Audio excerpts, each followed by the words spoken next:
Good evening and welcome to the Midweek Bible Study for the East Allen County Church of Christ. Tonight we're going to very briefly discuss what it means to make choices in life. In ministry, one of my favorite drills I used to do with teenagers, especially high school and junior high school teenagers, was to set up an obstacle course within a room, or preferably a large room where you could put some obstacles where they might have to walk upstairs or around objects or duck under something. And to get two teenagers. One teenager had to be blindfolded and be willing to be led by the other teenager. And so what would happen is we would allow them to go through this course. And of course, nothing was dangerous per se. You might bump your head or something like that, but nothing extremely dangerous. But we would walk through this obstacle course, and the object was to get them to communicate with each other and to work their way through the obstacles. The biggest point of this was actually not communication, even though many times that's what this particular drill is used for. It's really about trust. The one who is blindfolded has to trust the one who has vision, who can see the obstacle, who can work through that. And so these two people work together, and many times it makes for some humorous circumstances, but the whole purpose of the drill is, as the way I've used it, is to demonstrate the necessity of trust from one person to God. And that's probably the major question of humanity, is whether or not to trust God, whether or not to put our trust in God. Some people have to start with whether God exists or not. Romans chapter 1 says that man is without excuse to understand the existence of God, but let's just say that that's where most people begin. They wonder whether or not they should believe in God. But once we believe in Him, the next question is, are we going to be willing to trust Him? And so the one thing that humanity comes to very quickly is that no one is completely independent. While the phrase is common, there is no such thing as a self-made man. The things that I have in life that are good, that are wonderful, that are rewarding, those things come from God. And they're blessings to me.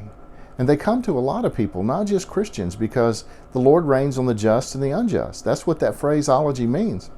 There are people in this world who receive blessings, and sometimes they're not believers. Many times they're not.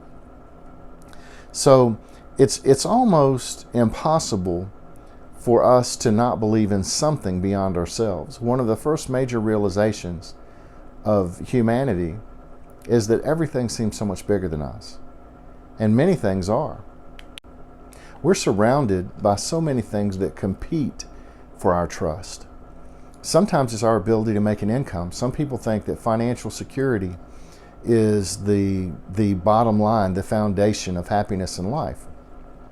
I can tell you right now, many people lose sleep and they're stressed due to financial insecurity.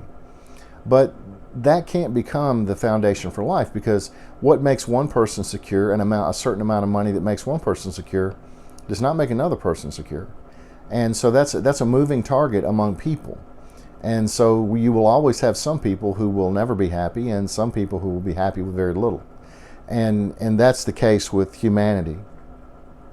We've put our confidence in something or someone. No matter what happens, we trust something or someone. Sometimes it's only ourselves. And that's sad, because when a person gets to the point of only trusting themselves, they cut everyone else off in life. If a person doesn't bring value or security to that person's life, they want nothing to do with them. So very, very few people will even come into their life, and most of those people who come in will be cut off. That's not the life God intends for us. In Hebrews chapter 11, we find a series of those mentioned who put their trust in God, put their faith in God. And in many cases, they lost their life in this world trusting in God. Some would say, well, then that means God isn't real. God wouldn't hurt these people or cause these people pain if He were real. Well, the truth of the matter is God doesn't hurt people, and God doesn't cause pain. Our decisions do. This world does, but not God. And so for those who want to blame God for the ills and pains and aches of life, you're misguided in that. You're assigning blame to the wrong individual. Let's take a look at the 36th Psalm, verses 5 and 6. Your loving kindness, O Lord, extends to the heavens. Your faithfulness reaches to the skies. Your righteousness is like the mountains of God. Your judgments are like a great deep, O Lord. You preserve man and beast. God is faithful to us as people. Now, we're often not faithful to Him. Romans chapter 3 and also in chapter 6 tells us that everybody has sinned. Everybody's fallen. Not God, but humanity has. And so we struggle to understand how to trust anything. We feel like we've been lied to.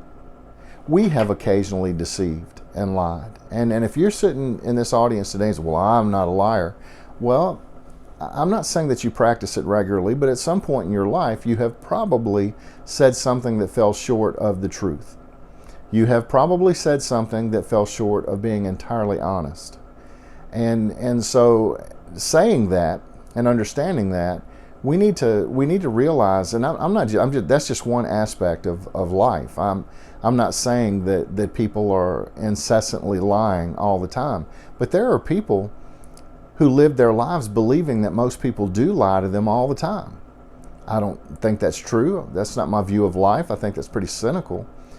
But the fact of the matter is that we do sometimes get lied to. And so as a result, I think the rest of our humanity suffers. Sometimes we get robbed. We have things taken from us. It's not always at gunpoint or knife point or something like that. It's not always the loss of a wallet. Sometimes people steal things from us that they can't give back. And I never would, but if I took something from you, let's say you were a neighbor and I took a rake from your yard, and you came over and you said, Lonnie, that's my rake. I really need my rake. If I need it back. And with taking it without your permission would be considered theft. I would say, well, hopefully repentant at that point, I would say, well, here's your rake back, and I apologize for taking it without your permission. That's the human, decent thing to do. Now, that's something I can give back. I can restore the rake. What I can't restore is your trust in me. I can't restore your faith in me. And that's true of anyone. Once someone does something like that, they do something wrong, then it's hard to get that back. So the question becomes, what do I believe in? Well, I'm going to end on this thought right now. I would simply say this: believe in the one who has never let anyone down. If you put your faith in people, people are going to let you down. If you put your faith in a stock market, well, I think you know the answer to that one too. That's going to let you down. If you put your faith in social power, those things ebb and flow, and ask any politician how easy that is to hold on to. It is not. So I would just say that be careful what you put your trust in, but the number one thing you should put your trust in, above all else, is the Lord God Almighty.